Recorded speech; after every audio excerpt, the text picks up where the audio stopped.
All right, y'all. I want to say hello and welcome to everybody who's joining us today. My name is Meg Alexander. I am part of Power to Fly's virtual hosting team, and as always, excited and very honored to get to host another Power to Fly virtual event. Now, before we dive into our questions for the day and introduce you to speakers, I want to go over a couple quick housekeeping items. This will be especially important if maybe this is your first event with Power to Fly. If that's the case, then hi, welcome. We're so happy to meet you. Now, don't worry. I have a crazy amount of love for our frequent flyers as well. Just because you're not new in town does not mean we love you any less. So thank you so much for joining us as well. I always love seeing familiar names and avatars and faces on these events. So thank you all for joining us today. Now, the big thing to know about Power to Fly events is that they are all about you. So we want to make sure that you are able to participate and get the most out of today's event. So you can do that in a couple different ways. If you would like to turn your cameras on, I see we've got a ton of people sharing cameras. Awesome. Thank you so much, y'all. Makes me feel a little bit less like I'm talking into the void. So please feel free if you'd like to. There is no need to be Instagram perfect, y'all. We are talking like 3-day messy buns, furry coworkers. I don't care if you are working from a corner office or your kitchen table. It makes no difference. We want to meet you where you are. Now, if you don't want to participate with your camera, that's completely fine. No pressure to do so. But I do just want to recommend that if you do want to participate in other ways, you can always add in any questions or comments you have in the group thread in Zoom. Now, I am going to encourage y'all to head over to that group chat. I'll be sharing some links as we go during today's session, but I want to encourage y'all to start using it there. Head into the group chat and let us know where you're joining us from today. I'm always really eager to see how far our global audience spreads. I'm coming to you from Toledo, Ohio. This is land that belonged to the Fox, Kickapoo, and Potawatomi tribes in my area. So please feel free to let us know where you're coming from and if you know whose land you're on. Y'all coming in hot here. Okay, we've got Indianapolis, Dallas, Atlanta, Jacksonville, San Jose, Tallahassee, Reno, Seattle, Denver, Kenya, Kauai, Delhi, Fort Worth, and Queens. Y'all, thank you so much for representing. I love seeing how far everybody spreads. All right, now, the other thing I want to highlight for y'all today is that this session is being recorded as well as live streamed to our YouTube channel. Hi, YouTube, as well as powertofly.com. So what that means for each of you is you don't have to take notes. You get to sit back, relax, enjoy the conversation that I'm about to have with Alex and Elaine today. Now, let's say that somebody from the presentation today just says something mind-blowing, unbelievable, paradigm shifting, you cannot wait to share it with a friend or coworker or a relative, you can have a couple options. You can always head over to our YouTube channel. Again, I'll share links for all of this as we go. You can head over to our YouTube channel. The video is usually posted there within about 5 to 15 minutes of the end of the live stream. So you can always grab the link from there. There's also there's a small archive of some of our past events in that YouTube channel as well. Now, if you are not, kind of all over it, or maybe YouTube's just not your thing, or maybe you get to the end of this and you're like, I'm really rushed. I don't want to send that video to Stacy. That's okay. We're going to remind you in about 4 to 5 business days, we're going to send an email out to everybody that registered for today's event. So whether you joined us, you didn't, it's okay. We're not calling you out. Even if you can only stay for a couple of minutes today, everybody's going to get a link to where they can rewatch today's, sorry, y'all, dogs are going crazy. Everybody's going to get a link to where they can rewatch today's recording once it's posted on our website on powertofly.com. Now, I do highly recommend, even though it takes a little bit longer for the video to make it to Power to Fly, I do recommend that y'all check it out there, if only because our entire archives, everything that has happened from the beginning of Lunch and Learns with Lauren Haggerty all the way through today, all of our events are housed there. So there is a huge backlog of resources, events like event recordings like today, blog posts, interviews with recruiters, all kinds of great stuff that y'all can use. Really feel free to avail yourself of those resources. We want to put them in the hands of as many people as possible. Now, the other thing I want to highlight is that you are encouraged to write in the chat. So if you submitted a question today and you're not sure if we're going to get to it or not, ask it in the chat. If you submitted a question and you're, let's say we're going over your question and there's like some details or some context that we really should know to get you a better, more helpful answer, let us know in the chat. If we're going over a topic, a terminology, literally anything, and you want us to dive in further, ask in the chat. As much as I would love to have mind reading capabilities, I just don't have them yet. And I want to make sure that we bring value to each of you. You took time out of your day to be here with us live. For that, we are so grateful and we want to reward you for that. So make sure that if you have a question, ask early, ask often. That is the best way to make sure that you get answers today. And if you have any questions, comments, anything that you'd like to be kept anonymous, no worries. Just DM them to me, Meg Alexander. You can find my name on the drop-down menu in your Zoom chat. All right, now I'm very excited to introduce our speakers, but before I do, I just want to highlight that they are here today on behalf of Carbon Direct. Now, Carbon Direct, I'm sharing their Power to Fly profile page link in the chat right now. Carbon Direct is one of our partner companies. And if you go to the link that I just sent you, you can get all kinds of information about Carbon Direct. You can learn more about their company, what they do. You can check out events to see future events that they might be scheduled for with us, as well as events that they have already participated in. So this recording will be living there eventually. As well as searching open jobs. So from there, obviously, you can take a look at roles, figure out what you might like to apply for. The other thing I want to highlight for you is this follow button. So it's that big pink button that says follow. There's going to be one of these on every single company page on powertofly.com. Clicking that button does some amazing things for you. It puts you on that company's follow list. Now, effectively, what that means is it's like telling your friend who already works at Carbon Direct that you're interested in working there. So it's going to tell the Carbon Direct team that you are interested in working with them even before you fill out an application. So it's a really great option if you're actively job seeking, but maybe don't see anything perfect for you to apply for right this second. So clicking that button is really great. It's also incredibly helpful if you are not actively seeking, but if you think you might want to know later on down the line what's out there, that way when you come back to Power to Fly, you already have a short list of companies that really like walk the walk in addition to talking the talk when it comes to DEIB. So very, very helpful feature there. It's also going to it's going to let Power to Fly take the weight off of you in your job search, because we're going to let you know when that company posts new roles. So that way you don't have to keep coming back and checking and rechecking job boards. So just some little stuff there that we hope we can do to help make your job search a little bit easier. Now, very excited to introduce you to our first speaker today. Now, Elaine David is a senior individual contributor to the Carbon Direct platform, and Elaine leverages her extensive experience to design and build systems within it from the ground up. Now, Elaine plays a key role in shaping engineering culture, developing technical architectures, and ensuring business outcomes through extensive collaborations with the product team. Elaine, thank you so much for joining us today. Is there anything else that you'd like to share with our audience? Yeah, sure. So I've been with Carbon Direct for almost 2 years now.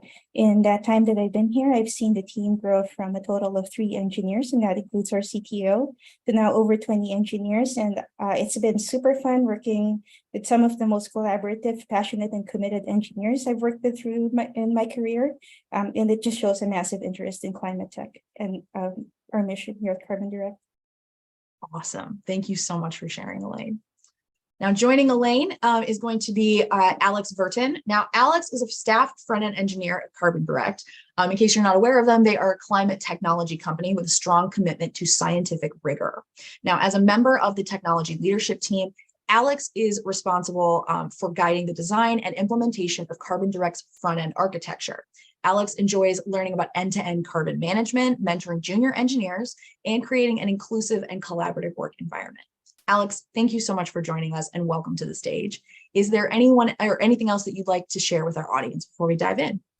Sure. Thanks, Meg. I just wanted to say, after having read some of the thoughtful questions that you all submitted, I personally transitioned my career from not having much climate expertise to getting to work at a climate technology company. It has been the best decision I've ever made. There was a lot of, anxiety and fear about not being good enough or not being sure my skills would apply. None of that has been true. It's been a great experience. I get to wake up every day and tell people that I work at my dream job. So I'm excited to give you all some tips and tricks for how to make that a reality for you as well. Awesome. Thank you so much. All right. I'm going to stop sharing my screen because our speakers here have a presentation they'd like to share with you. So I'll be stepping back till they are done. But if you have any questions, please feel free to keep sending them into the group chat. I'll be grabbing every single question I see.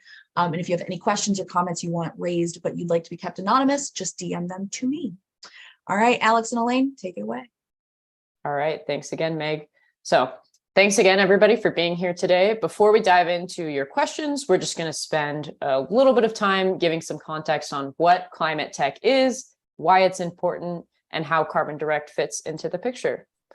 So kicking things off, climate technology is a super broad term, and it encompasses a lot of different economic sectors and a lot of different aspects of climate change. So it includes anything that's focused on reducing or removing emissions, adapting to the impacts of climate change, or enhancing our understandings of climate change. Some example economic sectors that this is relevant to: mobility and transportation, energy, food and agriculture, industrial processes, built environment, and carbon.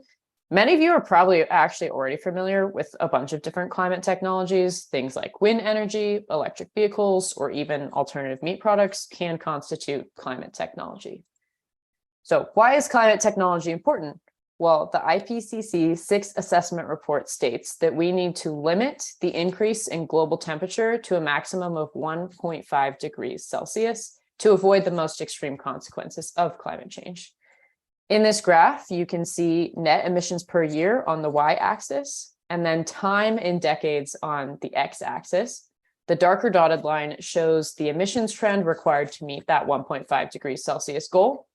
We are currently emitting 50 gigatons of carbon dioxide per year. That is a lot, and that number needs to go to 0 by 2050 and then become negative in the following decade. So there's two main ways we can do that. One is by emitting less carbon dioxide. That's represented by the tan area in the graph. And you can see, it's pretty impossible to get that completely to 0.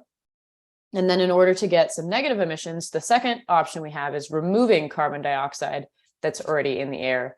And that's represented by the green area in the graph. Luckily, climate technology can play a huge role in accomplishing both of these. And we need as many of you as possible contributing to this effort in order to accomplish these goals. So Elaine and I have expertise in climate tech, specifically software, but it's a lot more than just software. So I want everyone to keep that in mind throughout the Q&A and the presentation. I do want to give an emphasis about the diversity of products that constitute climate technology. So I'll just quickly run through some examples. Design tools for sustainable systems are awesome climate technologies. You could think of someone who's interested in installing solar panels on their roof. Well, we can use satellite images to detect the angle of the roof, the movement of the sun, combine those two pieces of information to give users optimal placement for their solar panels. For energy management and access, there are companies with apps that help make sure you charge your electric vehicle at optimal times so that you're not charging during peak energy consumption, which means you're going to pay a cheaper price and you're more likely to be using green electricity sources. And then there are companies doing carbon management removals. That is specifically where Carbon Direct is focused. We help stakeholders like governments or companies track their emissions, compare how they're doing against peers, create plans for reducing those emissions, and finally purchasing carbon removals for those emissions that are really hard to reduce. All of this plays a big part in contributing to our climate mitigation and decreasing the impact of climate change. Although these are just some software examples, again, there's like so many different companies out there that are doing climate technology and lots of opportunities to get involved. I'm going to turn things over to Elaine to talk a little bit about specifically what Carbon Direct is doing and how we incorporate science into our processes.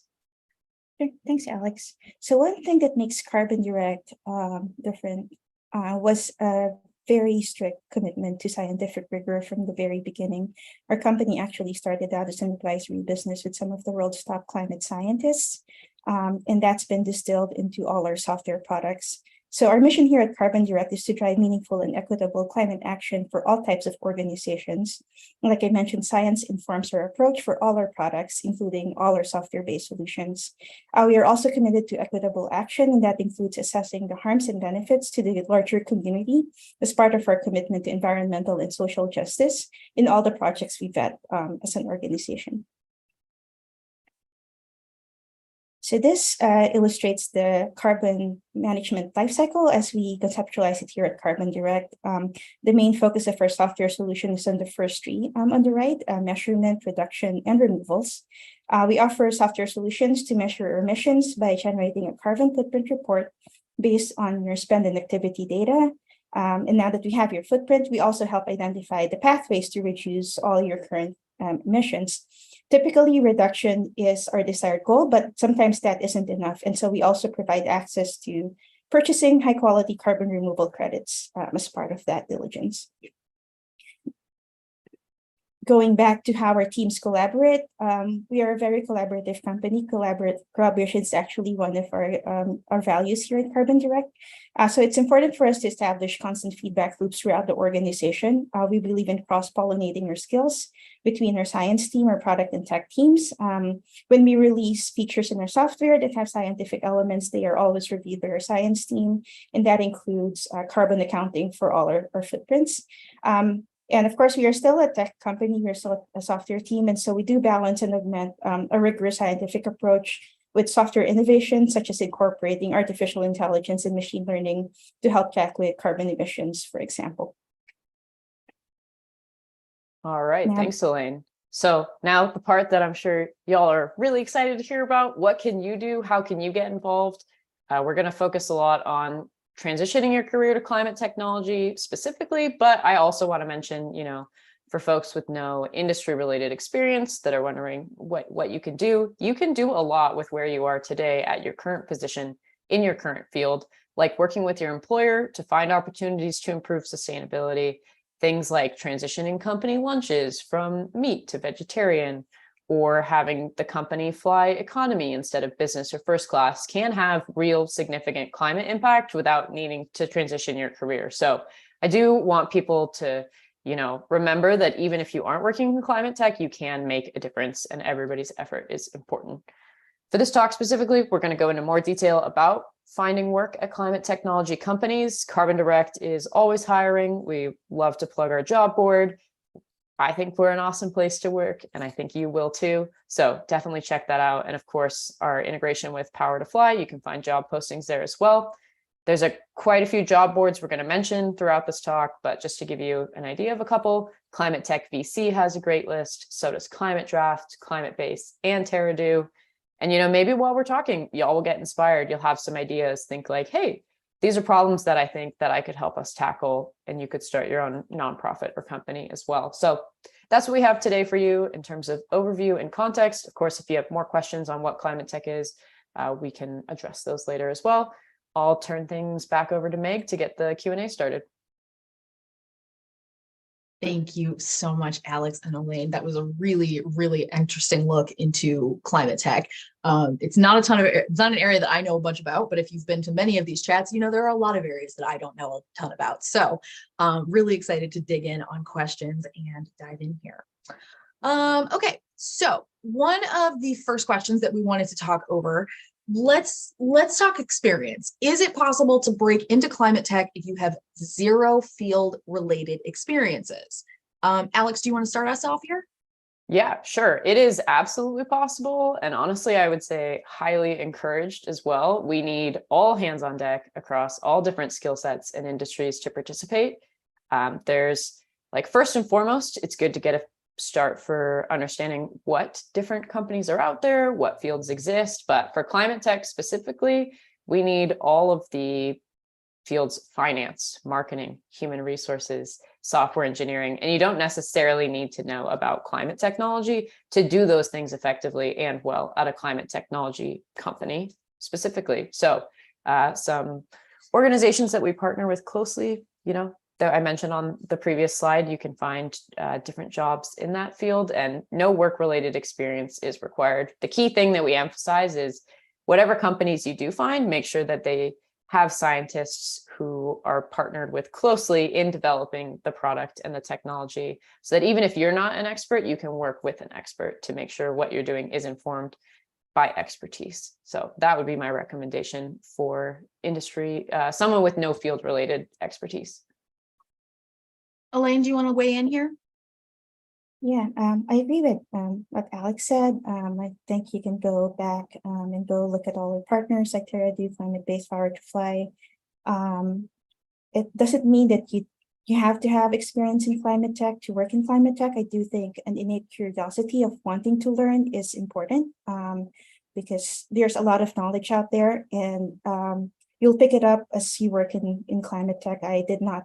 Honestly speaking, I didn't know much about the field other than being passionate about environment and climate issues before I joined Carbon Direct. And I've been really, really impressed by all the knowledge that our scientists are putting out there. And so that's also helped me level up my knowledge in the field.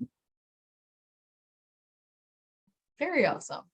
All right. So once we when we're talking to somebody who has zero field related experience, how can they make sure that they stand out during the interview process? Obviously, it's, really nice to be able to hear about all of these, like, in the field, like hands-on experiences. If you don't have that, how can you make sure that you still stand out for good reasons in the interview process? Elaine, do you want to start us here? Sure. So one thing is do your due diligence in the company you're applying for. Basically, if you're interviewing for a company, just don't go in there and blindly interview without knowing what the company is doing, what the mission is, and what the company is working for. I think it helps also engage better with the hiring managers and your interviewers.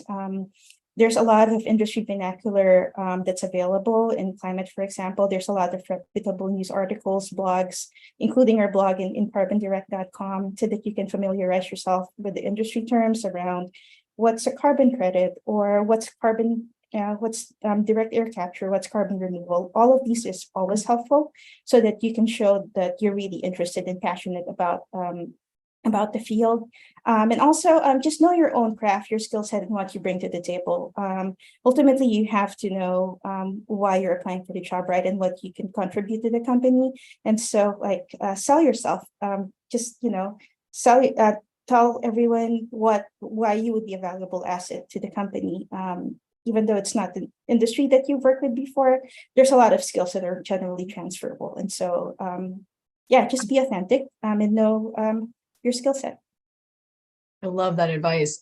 Because if you don't look like the rest of the group, or if you don't have the same education history or background, that it can be really easy to feel pretty inferior because of that, right? Like, oh, I don't have the same thing that all of these other people do.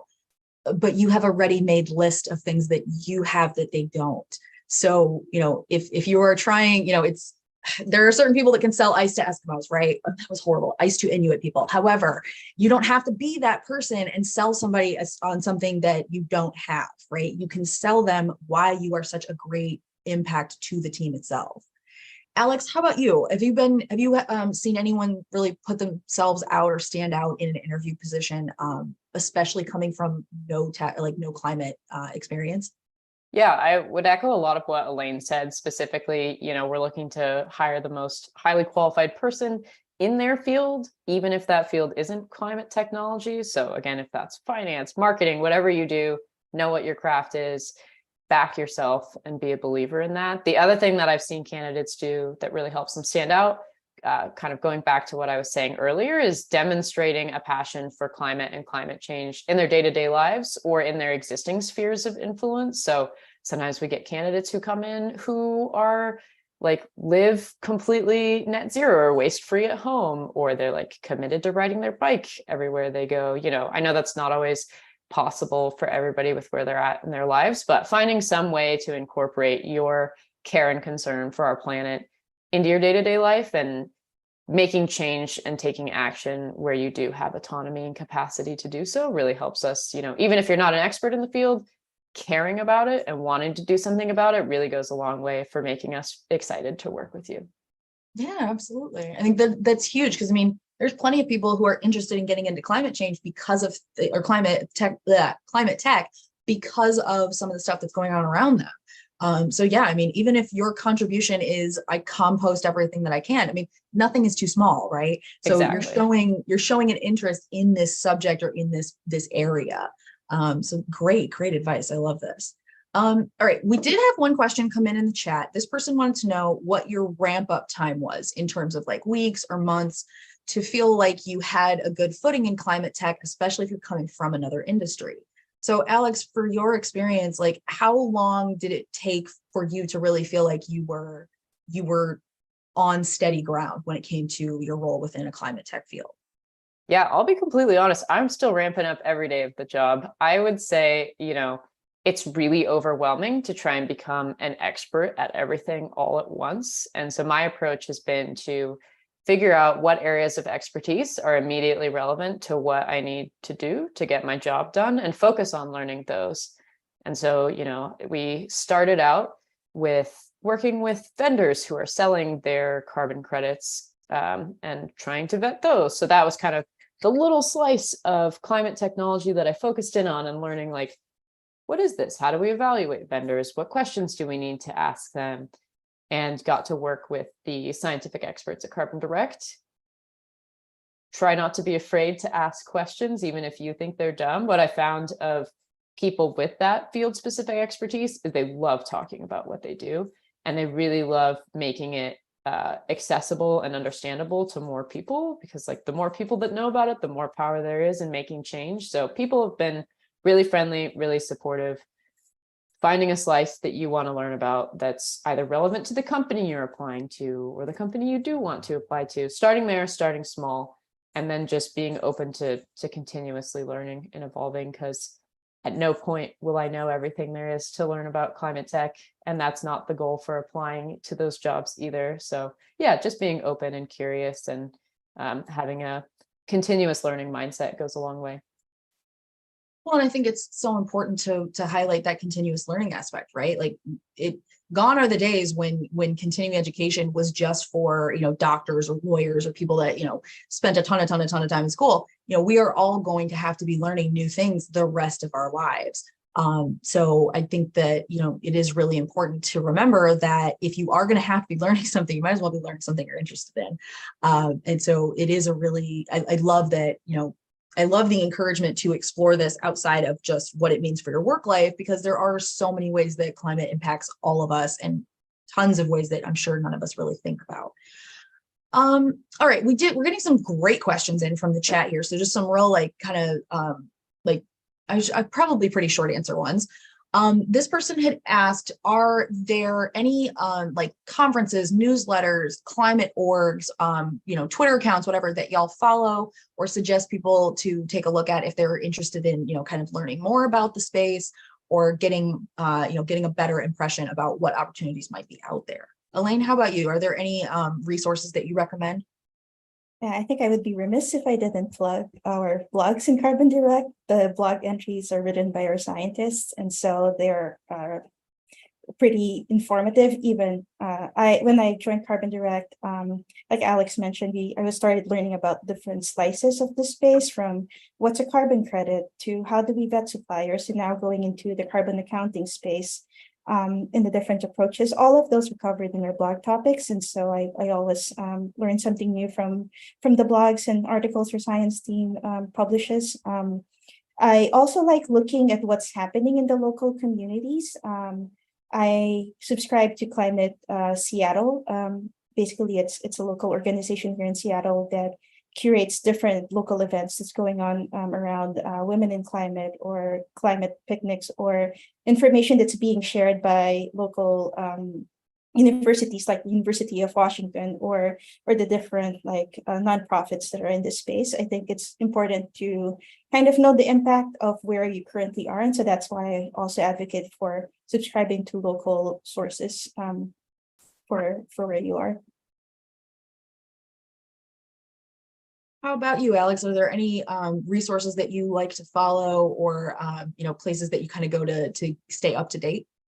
Yeah, a lot of the ones that Elaine mentioned are awesome. The other one that I'll throw on the list is the Climate Tech VC newsletter.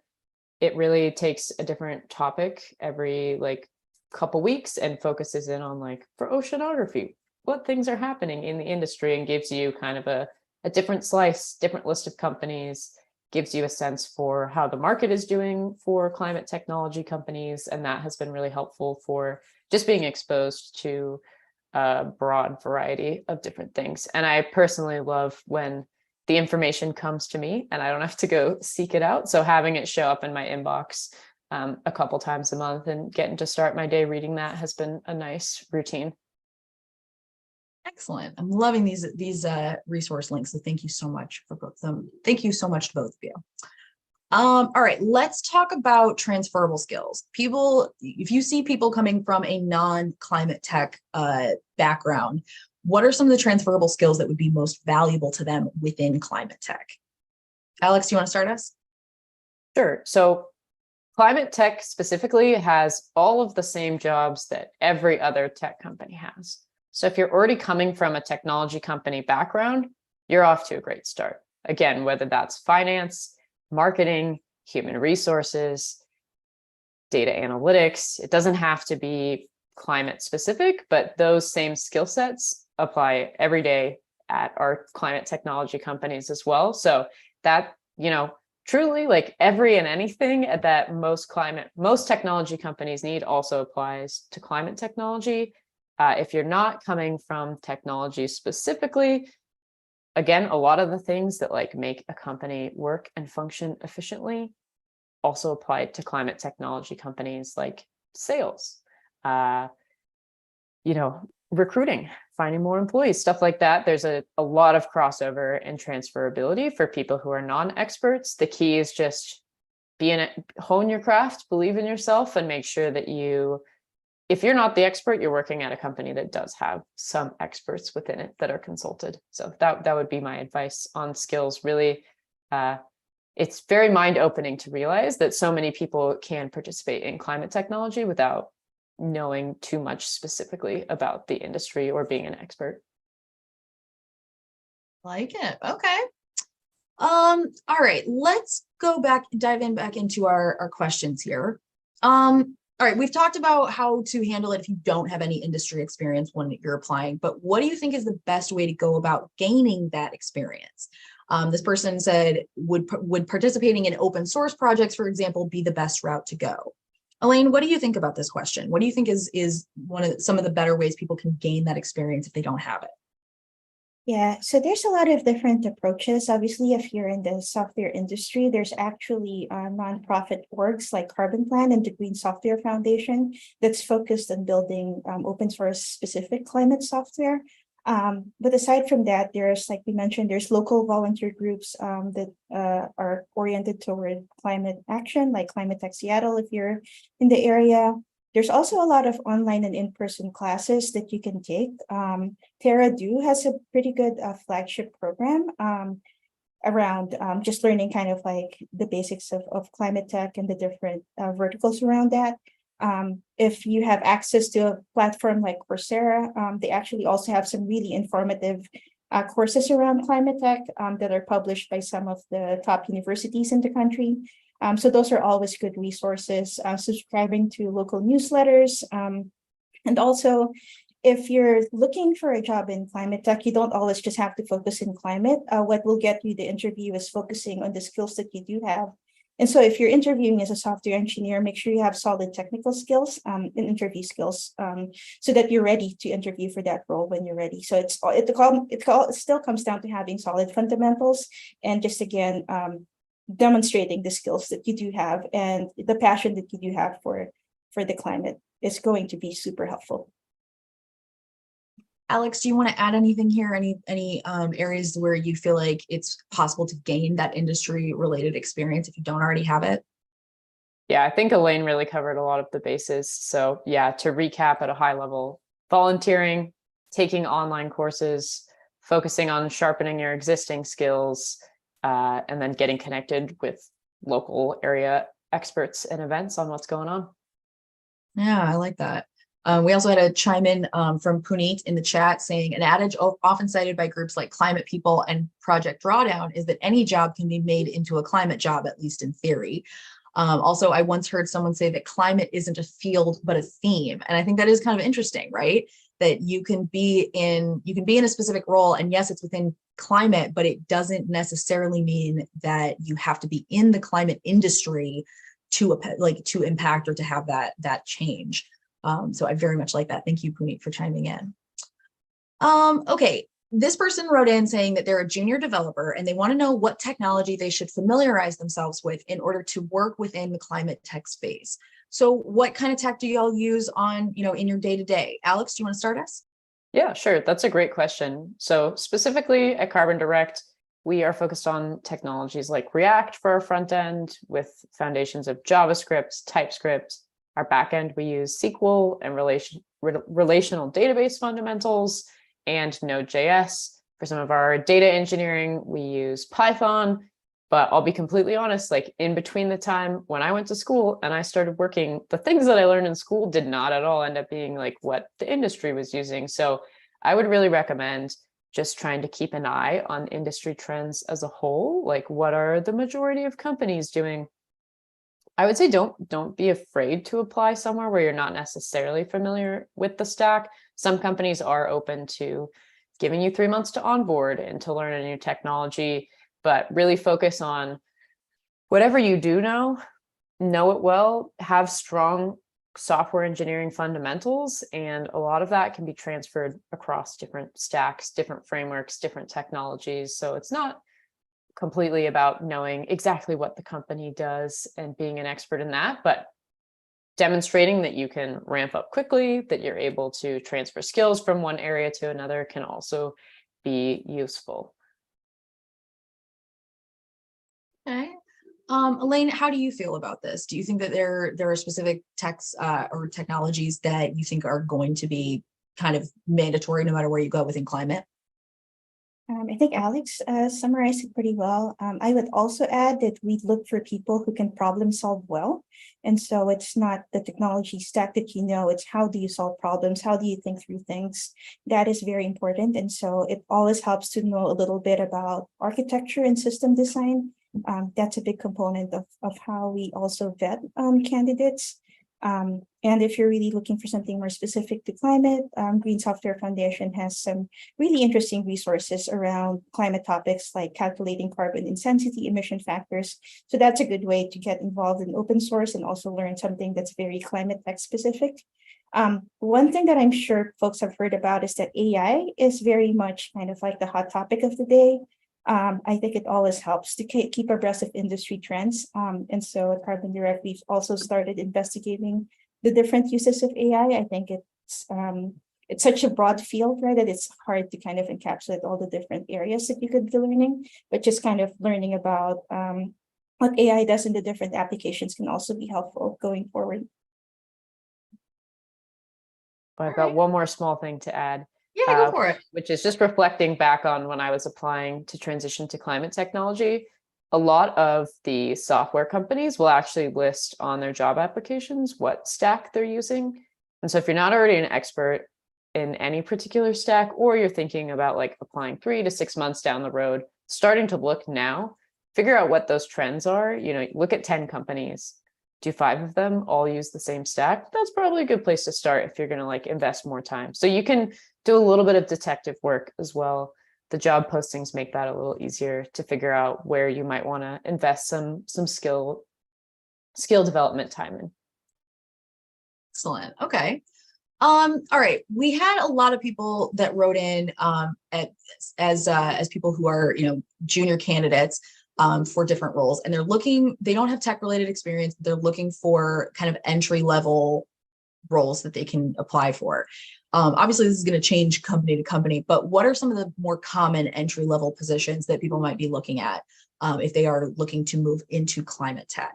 Elaine, can you think of any that are kind of more evergreen roles within Carbon Direct? Yeah, we haven't hired for interns so far, but there are other companies who are hiring for interns. It's a great way to get experience. There's entry-level positions available out there. I think we've mentioned open source software.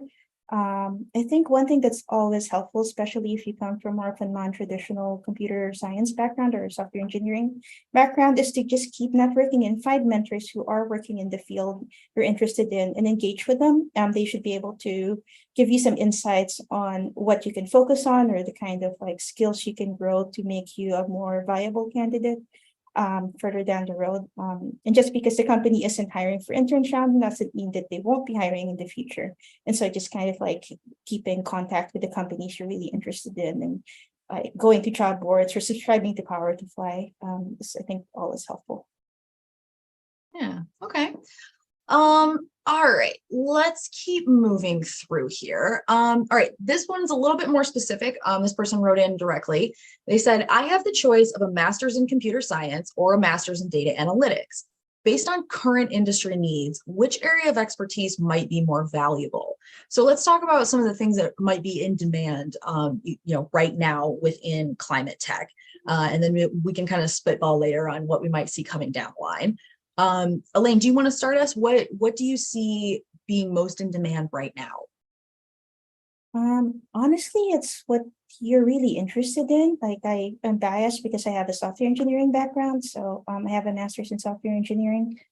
That's been helpful to me, but we have data engineers and data analytics.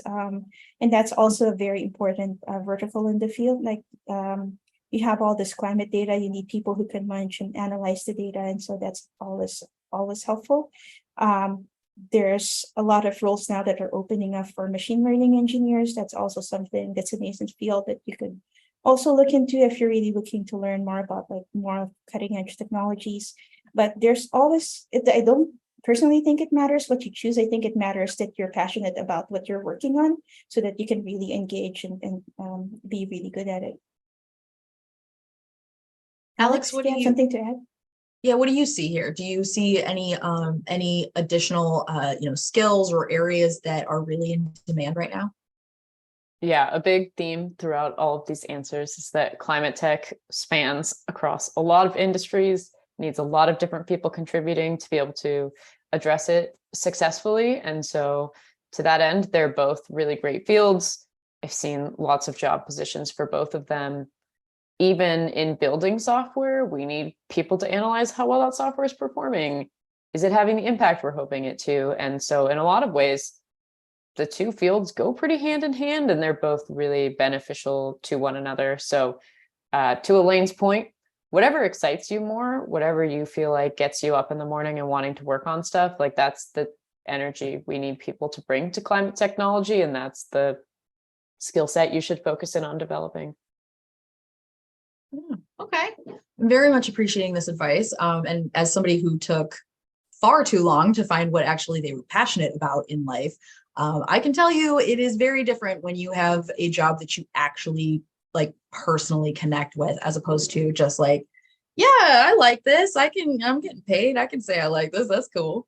So yeah, I'm loving this advice here.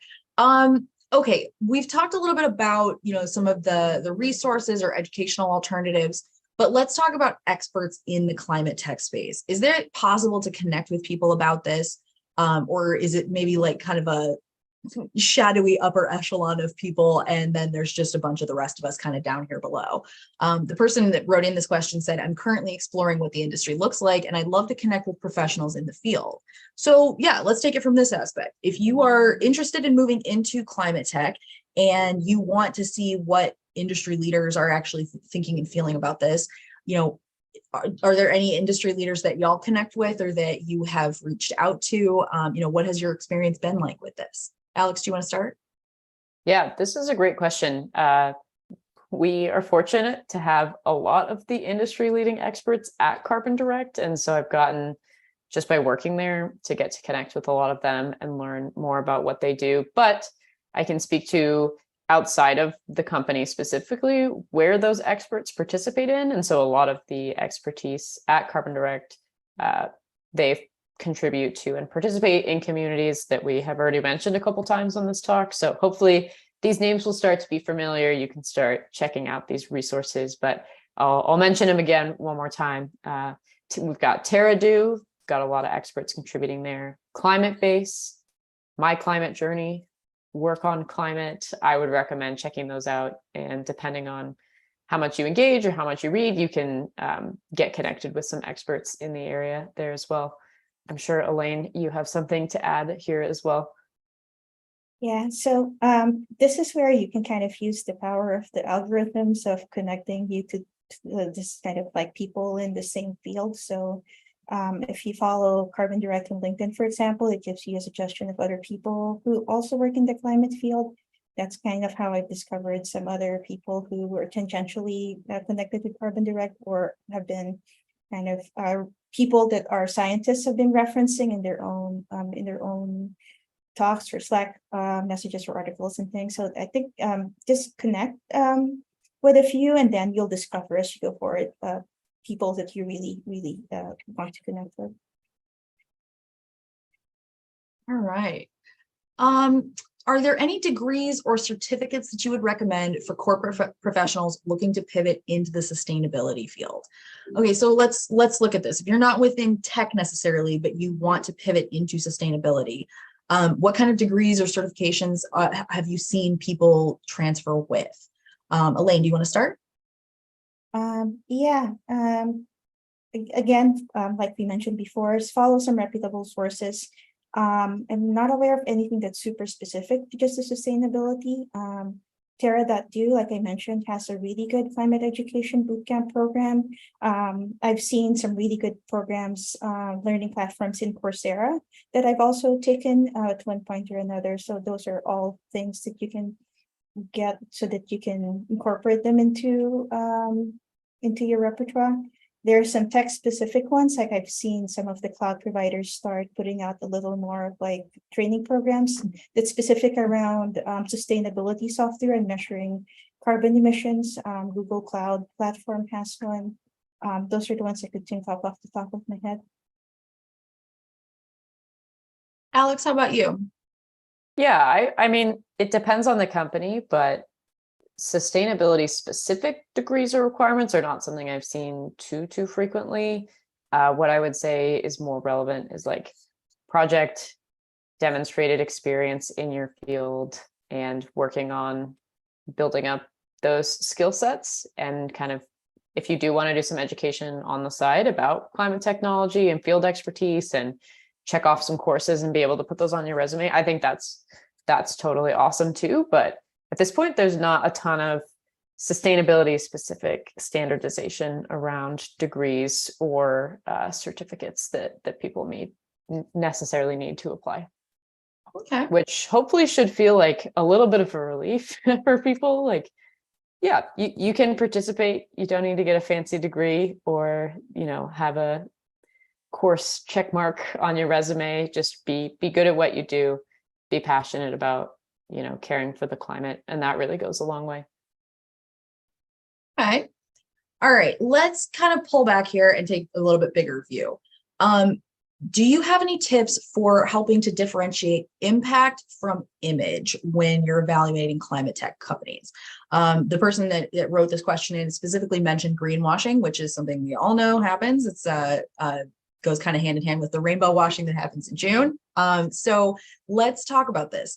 How can we be evaluating these companies if we think we're going someplace that's going to be great, only to find out that really it's not nearly as impactful as they want to make it seem? Alex, do you want to start us here? Yeah, this is a fantastic question and something that I think the climate tech industry is working a lot to improve and make more obvious. But I do kind of want to start off with like a high level definition of like, what does greenwashing mean? What does it mean for an organization to have image but not impact? So greenwashing is any kind of false, unsubstantiated, or misleading statements about their sustainability in either their product or their goals. It typically occurs because companies want to appear engaged in rigorous things like environmental, social, and climate impact, but they take shortcuts and find ways to do it cheaper, but not necessarily as scientific. So some things that you can look for to avoid greenwashing: is this organization transparent about their methodologies, about how they're accomplishing their impact? Are they engaging with critics? Do they welcome criticism? Or, maybe anytime a critic speaks up in the news, suddenly that article disappears the next day. So keeping an eye on publicity and making sure that they are getting the work that they're doing vetted by outside sources. Making sure that they're using typical reporting frameworks for their work. They didn't reinvent the wheel to make their impact look better than it actually is.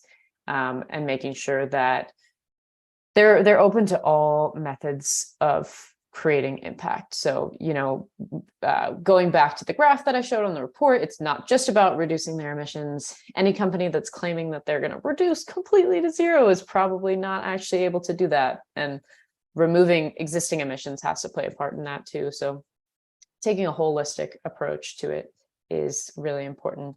I suspect, Elaine, you'll have a little more on what to say for what to look for in those companies too. Yeah, Alex covered a lot of really important points. Thank you. Definitely ask the company how science informs their approach. Are there scientists that they're working with? They don't have to be directly employed by the organization, but they could be consulting or advising with scientists in this space. Climate justice is also a key factor. A just transition is always meaningfully linked to climate action, and that should matter to the organization when they're vetting harms and benefits or evaluating like different carbon credit projects. And if you're in the carbon crediting space, look at the price of the credits that are being offered. There's a big issue right now in the carbon space of low quality credits that are proliferating the market space. So just because they're cheap doesn't mean they're good. And so that's something to also look out for. Decarbonization is hard. It's a challenging problem, and it can be expensive. And so that's also something to look for. And if you're in the mitigation space, being open-minded about the approach of taking an all of the above approach. There are some folks who say, well, just go with nature-based solutions, or we should just do all engineered solutions, but it's really a mix of both. To get us to net zero and negative, we have to look at all possible avenues to achieve that goal. And also, if you're in the company and you're in the space to basically support reduction in removals, look at quality carbon projects and quality portfolios where you can really do effective drawdowns, reducing your emissions, and then neutralizing your effect overall as an industry. I absolutely love that answer because, it really does highlight that we can't do this just one way, right? You have to work in concert. You have to try and combine a bunch of different disciplines and a bunch of different things, because otherwise we probably would have solved this issue before now if we just stayed with everybody siloed. So I do think that is super, super important. And I love what you had mentioned about those cheap carbon credits, because that is a question that people had asked as well, was like, how can we what's the criteria for what constitutes a high quality carbon credit as opposed to, something that was a bit cheaper. So I do think that's really interesting. Thank you, Elaine, for touching on that there. Okay, we have time for one more question. Apologies, this time always goes way too fast, but I'm going to ask one more question for each of you. What is one piece of advice you wish you had received when you were first starting your career in climate tech? And it could be anything from like, don't have the tacos on Fridays to like, make sure you study up on this, specific researcher or something. Elaine, do you want to go first? Just don't be overwhelmed by the depth of the problem space. It is a big problem, and there's a lot of industry terminologies and methodologies that you'll be hearing about for the first time. Don't worry about it. You'll pick up the knowledge gradually and steadily as long as you keep committed to learning.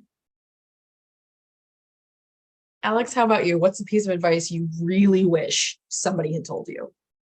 I guess reflecting back on my process of finding a job in climate technology, just saying yes to opportunities and being interested and engaged went a really long way. Like applying at companies where I actually didn't know the technology stack, just to hear what are they doing, how it's going, believing in my value, that they're still going to want to interview me.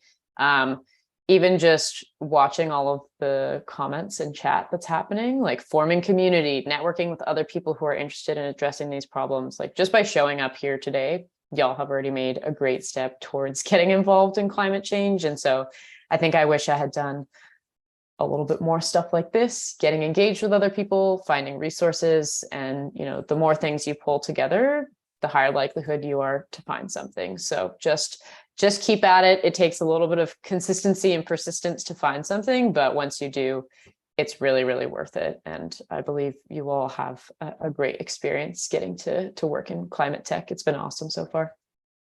Very cool. Thank you both for sharing, sharing the answers to that question. It can be kind of really difficult, right? To figure out what on earth I would have needed to know back at that point. Okay, so we have less than 5 minutes to go, and I wanted to make sure we took a little bit of time to discuss some more about Carbon Direct.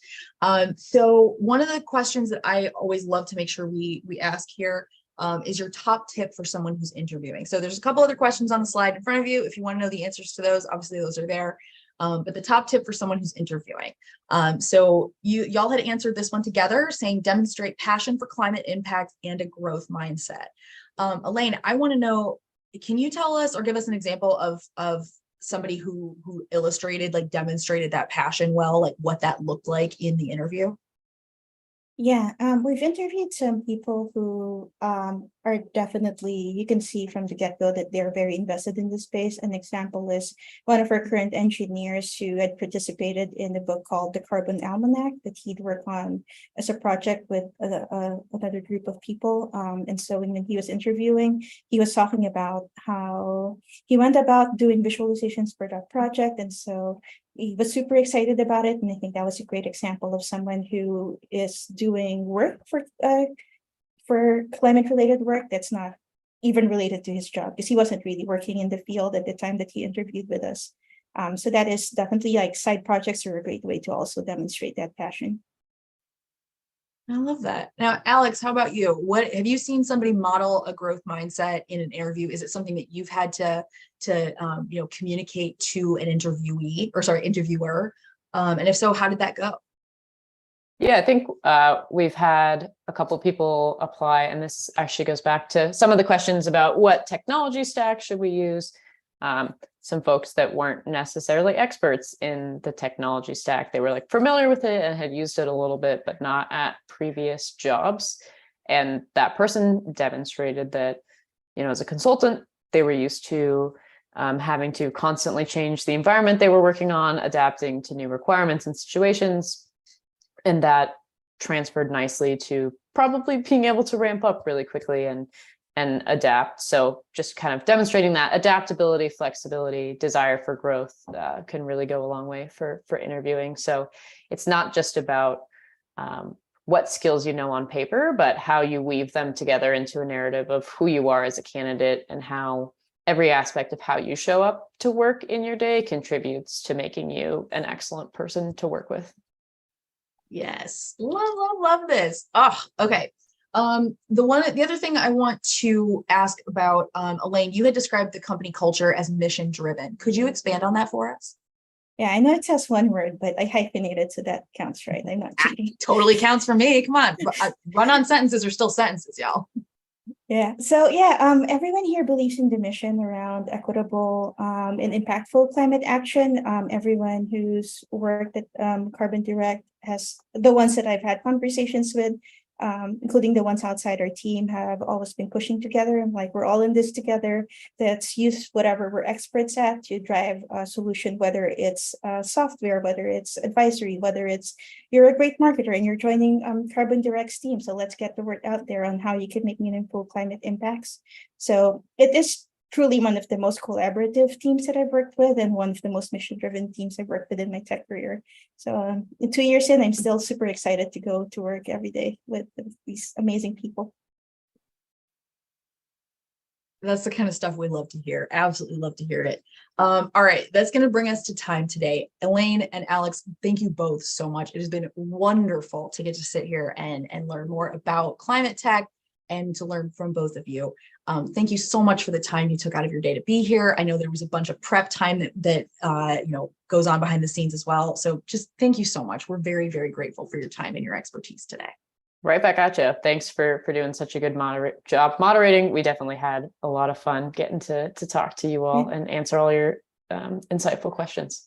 Yes. Oh, and absolutely a huge thank you to our audience members, y'all. The questions, and I mean, the participation alone makes these events even more amazing than they already are, but the questions were fabulous. And I really, really appreciate seeing so much activity in the chat. I was loving how much advice and resources y'all were sharing. I also saw there were like codes going around for like 50% off a boot camp or something. So like truly, y'all, if that is, I love seeing the activity and I love seeing our talent community connect with each other. So thank you all so much for that. It's going to bring us to the end of our time today. But if this was your first Power to Fly event, I hope it will not be your last. If this was your millionth Power to Fly event, I cannot wait to see you on the next one. Have a safe, happy, healthy rest of your day, week, and weekend if we don't see you before then. Yeah. Can't wait, y'all. Can't wait till next time.